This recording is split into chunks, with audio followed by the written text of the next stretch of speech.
매일 성경과 함께하는 오늘의 큐티 시간입니다. 6월 13일 오늘의 말씀은 로마서 9장 1절에서 18절입니다.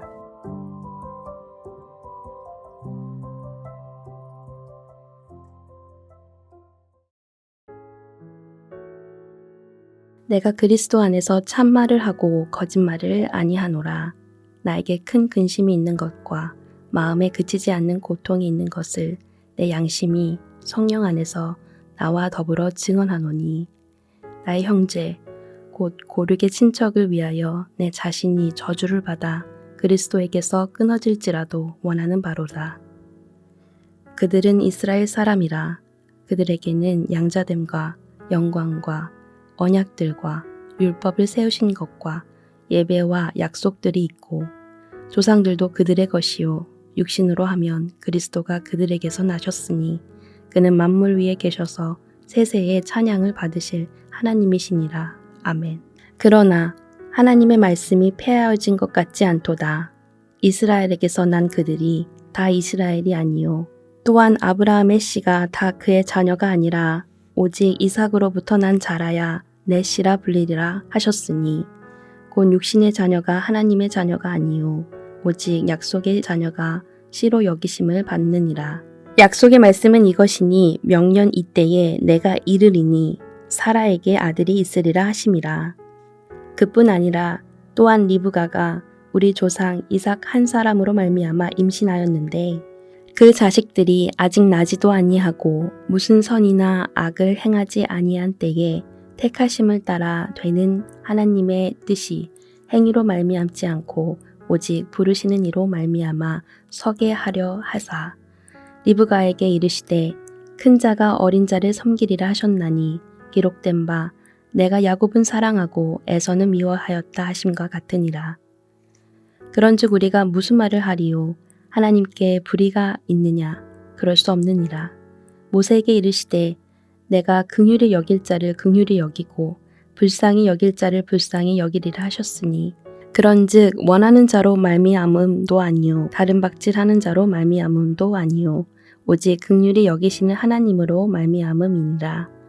성경이 바로에게 이르시되 내가 이 일을 위하여 너를 세웠으니 곧 너로 말미암아 내 능력을 보이고 내 이름이 온 땅에 전파되게 하려 함이라 하셨으니 그런즉 하나님께서 하고자 하시는 자를 긍휼히 여기시고 하고자 하시는 자를 완악하게 하시느니라. 6월 13일 화요일 말씀은 로마서 9장 1절에서 18절까지 말씀입니다. 어제까지 우리는 로마서 1장에서 8장에 이르는 하나님의 구원 경륜에 관한 바울의 논증을 묵상했습니다. 오늘부터는 새로운 단락이 시작됩니다. 이 단락은 9장부터 시작해서 11장까지 이어집니다. 로마서 전체의 구약 인용이 이 단락의 무려 3분의 1이나 될 정도로 구약 본문이 많이 소개되는 단락입니다. 특별히 이 단락에서 바울은 유대인과 이방인의 관계를 통해 하나님의 구원 계획이 얼마나 깊고 풍성한지를 알려줍니다. 1절에서 5절은 바울은 자신의 형제요 고르게 친척인 유대인들에 대한 안타까움을 표현합니다. 바울이 그들을 안타깝게 여기는 이유는 유대인이 누구보다 종교적 특권을 많이 가졌음에도 불구하고 복음을 받아들이지 않는 그들의 현재 상황 때문입니다. 유대인들의 특권이 4절과 5절에서 소개됩니다. 누구보다 예수 그리스도의 복음을 받아들일 만한 특권을 가졌음에도 복음을 거부한 이들이 바로 자신의 형제인 유대인들이었습니다. 그에게 이러한 상황은 큰 근심이었고 그치지 않는 고통이었습니다. 심지어 바울 자신이 저주를 받아 그리스도에게서 끊어질지라도 유대인들의 구원을 원한다고까지 말합니다. 바로 앞에서 그 어떤 것도 그리스도의 사랑에서 끊을 수 없다라고 말한 바울이 이런 표현을 쓴다는 것은 동족 유대인을 향한 안타까움이 얼마나 큰지 알 수 있습니다.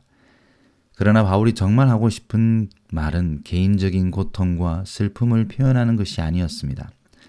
바울은 이런 현상, 즉 많은 유대인들이 복음을 받아들이지 않는 현상에 대해서 신학적으로 설명하고 있습니다.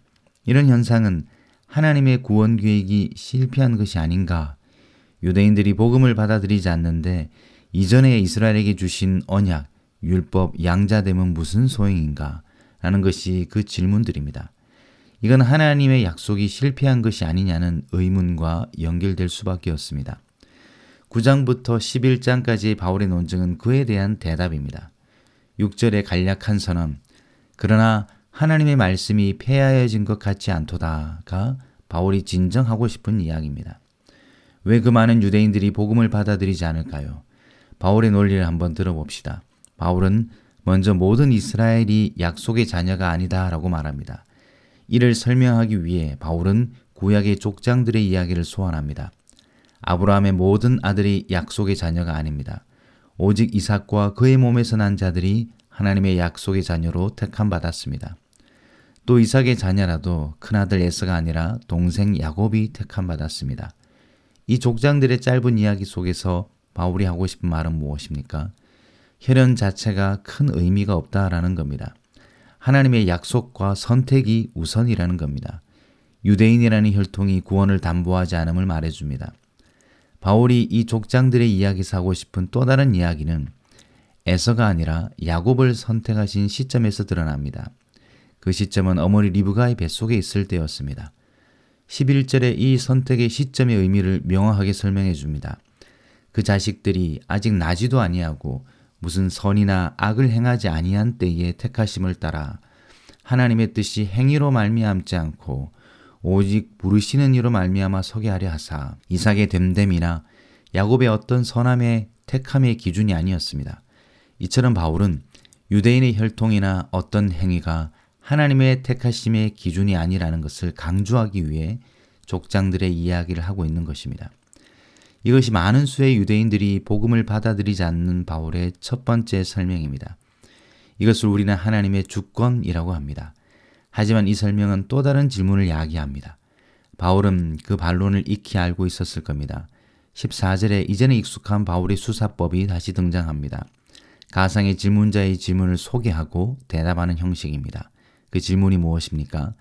하나님이 어떤 사람은 택하시고 어떤 사람을 버리신다면 하나님이 불의하지 않은가라는 질문입니다. 바울은 이 반론을 제시하면서 그럴 수 없다라고 즉시 답합니다. 14절입니다. 그런즉 우리가 무슨 말을 하리요?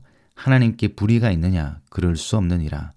왜 불의하시지 않은지에 대한 설명은 잠시 미뤄두고 하나님의 주권에 대한 논증을 보충하며 이어서 구약의 두 가지 사건을 추가로 인용합니다.